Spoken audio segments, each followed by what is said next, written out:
Friends, नमस्कार। मैं हूँ खुशबू चौबे। स्वागत है आप सभी का मेरे इस नए वीडियो में। तो मैं इस नए वीडियो में आप लोग के लिए लेके आई हूँ झूमर गीत। तो मैं अभी सुनाऊंगी आप लोग को झूमर गीत। अगर यह गीत आप लोग को पसंद आए तो हमारे वीडियो को एक लाइक जरूर कीजिए, शेयर जरूर कर दीजिए। अगर हमारे चैनल पे आप पहली बार आए हो तो हमारे चैनल को सब्सक्राइब जरूर कर दीजिए। अगर यह वीडियो आप लोग हमारे फेसबुक आईडी से देख रहे हैं तो हमारे फेसबुक पेज को फॉलो जरूर कीजिए। तो चलिए मैं अभी आप लोग को सुनाने जा रही हूँ झूमर गीत। तो हमारे वीडियो के लास्ट तक बने रहिए। काहे के जाई राजा दिली हो जिला घर ही में हिली। काहे के जाई राजा दिली हो जिला घर ही में हिली। जानी जा कमाए राजा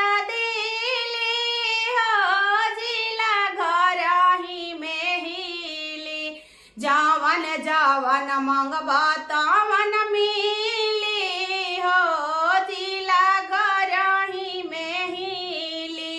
जावन जावन मंगबा तावन मिली हो जिला घर ही में हिली। जावन जावन मंगबा तावन मिली हो जिला घर ही में हिली।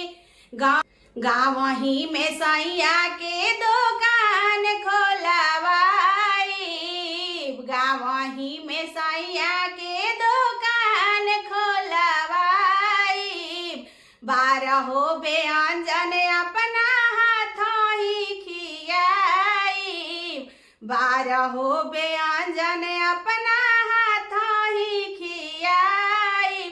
सैया के खियाई पनीर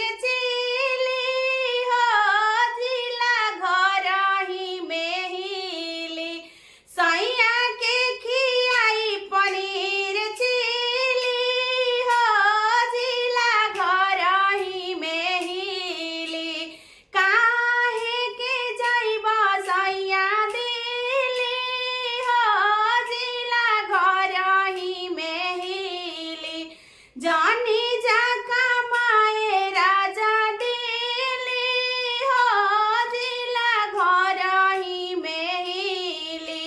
जवन जवन मंगबा तवन मिली हो जिला घर ही में हिली।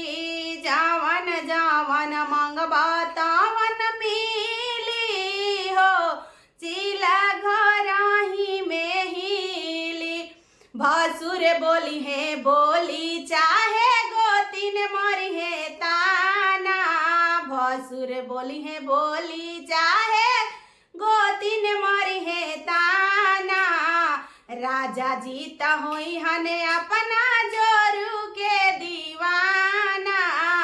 भसुर बोली है बोली चाहे गोतिन मरी है ताना। राजा जी तो होई हने अपना जोरू के दीवाना। नाना दौड़ाई हन चाहे खिली हो जिला घर ही में हिली। नाना दौड़ाई हन चाहे खिली हो जिला घर ही में हिली। काहे के जाइबा राजा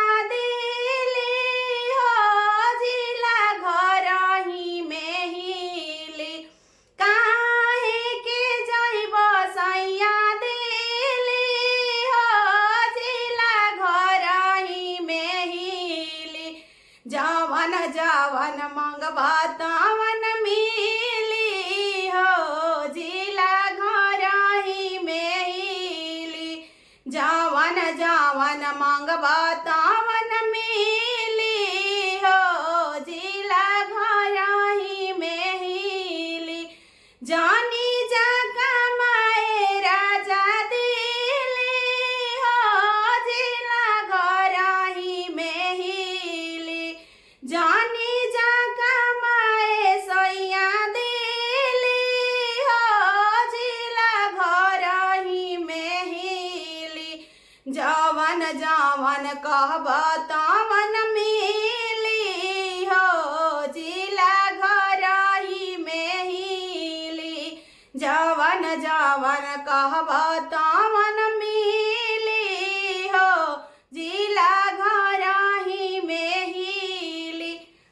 अगर यह गीत आप लोग को पसंद आए तो हमारे वीडियो को एक लाइक जरूर कीजिए, शेयर जरूर कर दीजिए और हमें कमेंट सेक्शन में कमेंट करके जरूर बताइए कि यह गीत हमारा कैसा लगा और आज का प्रयास हमारा कैसा रहा। तो thanks for watching my video. मिलते हैं नेक्स्ट वीडियो में। Bye by.